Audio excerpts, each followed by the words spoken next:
ও মনে হয় ডাক্তারের কাছে গেছে। ফারহান বলছিল বাইরে যাবার কথা, বলছিল ঝুমুরের সাথে কি নাকি একটু জরুরি কথা আছে। আমাকে এখানে বসতে বলে ওরা বেরিয়ে গেল।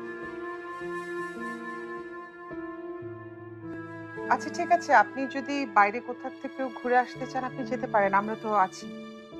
জি? জি, আপনি চাইলে ঘুরে আসুন, আমরা তো আছি। এই মানে আমার ফোনটা একটু রিচার্জ করা দরকার। না না, সমস্যা নেই, আপনি যেতে পারেন, আমরা তো আছি, জানা। আচ্ছা, রিচার্জ করেই চলে আসবো।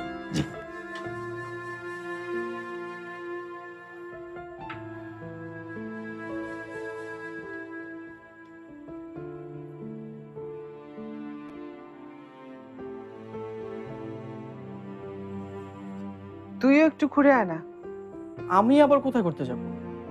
আহ, একটু ডাক্তারের কাছে যা, পরীর ঘুম কখন ভাঙবে একটু একটু জেনে আয়। যা, আমি তো আছি। কই যা। আচ্ছা ঠিক আছে, দেখছি।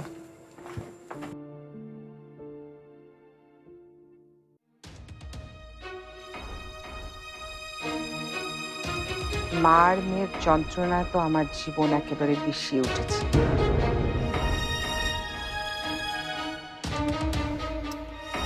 ডাক্তার চাই হোক,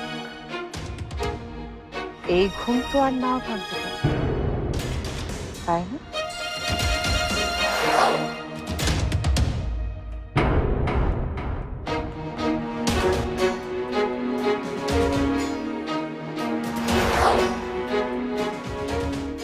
দাদি, তোমার হাতে বালিশ কেন? বুঝেছি, তুমি এখানে আমার সাথে ঘুমাবে, তাই না? দাদি, সোনা আম্মু কোথায়? মা, উঠে গেছো? মাকে খুঁজছিলে? মিস করছিলে মাকে? না, আমি তো তোমাকে খুঁজিনি। আমি ঘুম ভেঙে দেখলাম দাদি দাদি এখানে বালিশ নিয়ে ঘুমানোর চেষ্টা করছিল।